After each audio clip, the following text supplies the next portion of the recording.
Palia is finally out in its beta and we can all play. Now you might be getting into this game and you might be wondering, what is the best thing for me to do in this game to, I guess, have the most efficient start?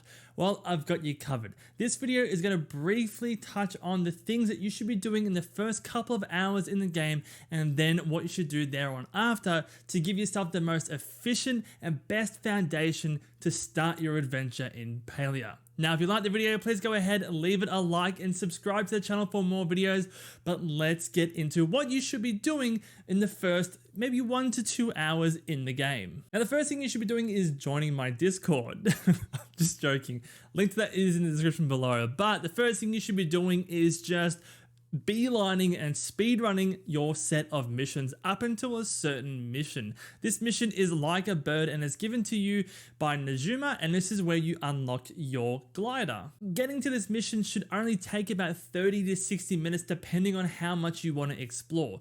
There is plenty of time to explore the world of Palia. However, I would strongly recommend that when you first start, you just beeline the missions until you get to this one. And there's a few reasons why. First of all, you'll be given your plot of land, which is going to act as your home base, which is then going to be used as the base to expand your operations. So you're going to be able to put a house on there eventually, your farming plot, different types of machinery, and there's a lot of gameplay loops that feed back into your housing plot. So the sooner you get that housing plot, the better this game is going to be for you. The next reason why you want to get up to this mission is because once you get up to this point in the game, you will have unlocked all of your tools. Your tools in this game are basically your skills. So once you get up to this point in the game, you're going to have all the tools available, so then you can decide what skills that you want to level up. This then feeds into other gameplay loops, which I'll talk about in a moment, but the sooner you get your tools, the sooner you can work on upskilling them, and then the sooner you'll get upgraded tools and other things that come as a result. And lastly, once you complete this mission, you'll have your glider, and it's one of the most fun things to have in the game, and I'm so glad that they give it to you at the very start of the game.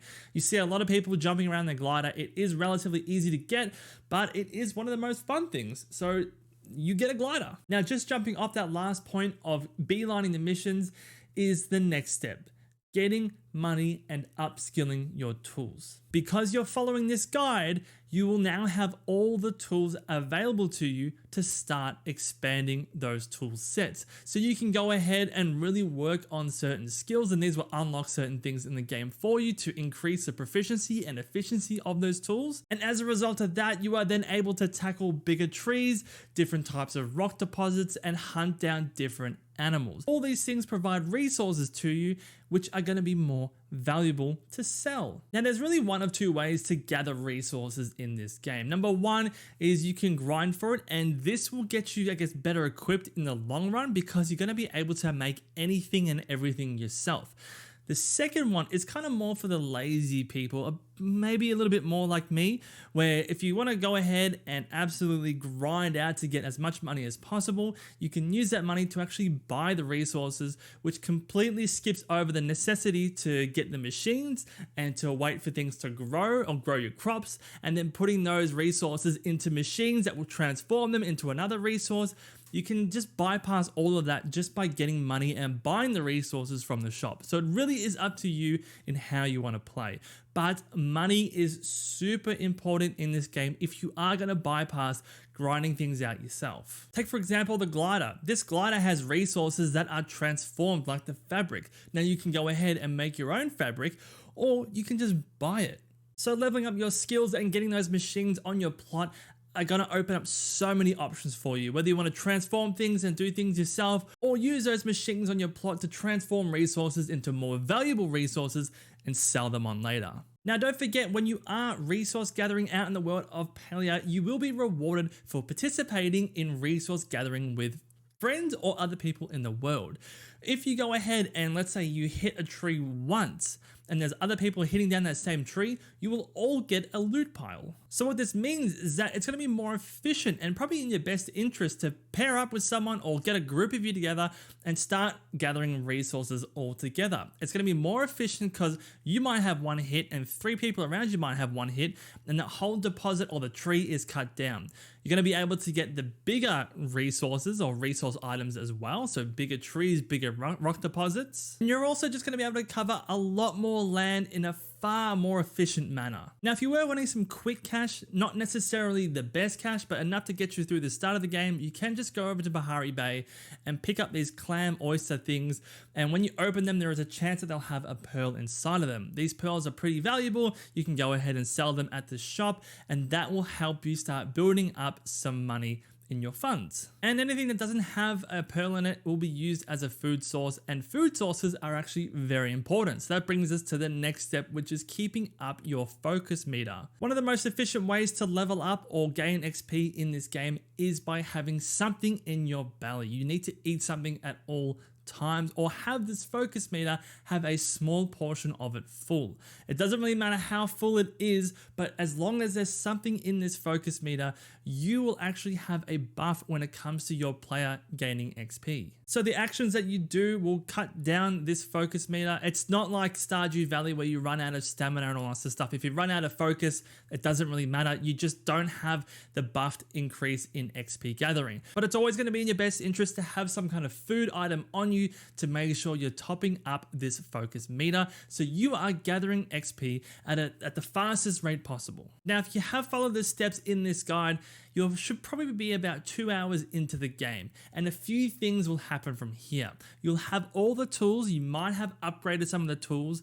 You've done all the missions up until the glider mission, and maybe you've possibly finished that glider mission. You would have unlocked all the skills, possibly spoken to a few NPCs, but at this point of the game, you will have a very, very solid foundation as to how certain systems work. And it's at this point that the game really does open up. From this point on, the world is your oyster. You have your farming plot on your land. You can grow your own food.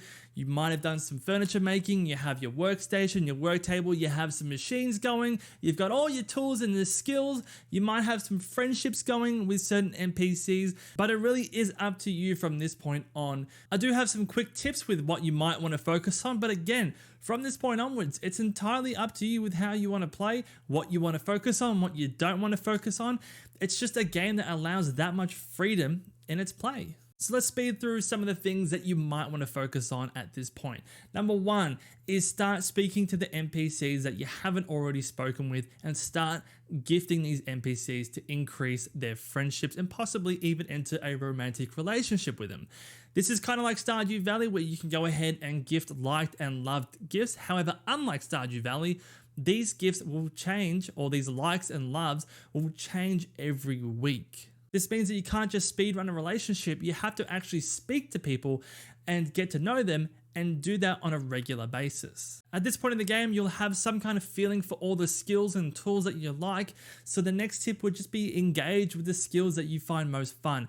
As I said previously, you're not locked out from any content should you refuse to partake in a particular skill or just not want to engage in it. This is a great thing about Palia. It doesn't punish the player for playing the game how they want to play. So again, play how you want to play, invest your time in the skills that you have the most fun with, and don't worry about the rest. The next tip I'd say is to really focus on improving the machines at your home plot or your home base. These machines are your driving force and will basically determine how efficient you will be in this game.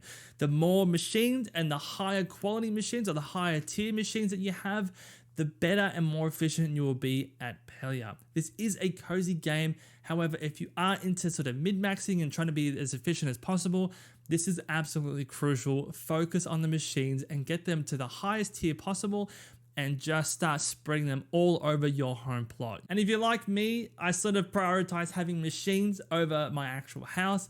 So my home plot just started looking like a warehouse full of machines and just trying to make everything as efficient as possible. Always having something on the go, always having timers ticking away, just so there's a never-ending supply of constant resources going into my inventory. Speaking of inventory, your storage boxes are shared amongst each other, so you do not need to remember what item you put in where. So you can just have a whole stack of storage boxes at the back, maybe put one at the front, and then when you open that one at the front, you'll have all your items that you've put into any storage box anywhere on your home plot. And lastly, as corny as it sounds, just have fun with it. This game does not punish you for playing in a certain way. It's very, very cozy. It's very relaxed. It's not hyper competitive.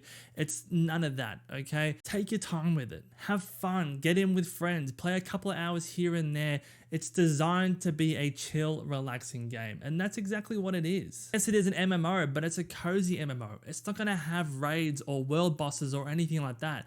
So don't go in expecting to have all those things. I'd say reach out to people, reach out, make connections, make friends in the world of Palia. The more people that you help and the more people that help you will just really establish a sense of community and possibly make this game something really special. But that's my tip video on what you should be doing as a beginner in Palia. I did not cover everything on purpose because I wanted to leave a little bit of mystery and things for you to discover yourself. But if you follow this guide, or at least up to the first couple of hours, you'll have a very strong foundation to go out into the world of Palia and do what you want with a super strong backing. But guys, if you like the video, please go ahead, leave it a like and subscribe to the channel for more videos, not just on Palia, but other games as well. And if you want to go ahead and join my Discord, I would very much appreciate that. Link to that is in the description below. But that's all for today's video, guys. Let me know anything that I missed out that you might think is important in the comments below. But take care and stay safe, guys, and I'll catch you in the next one.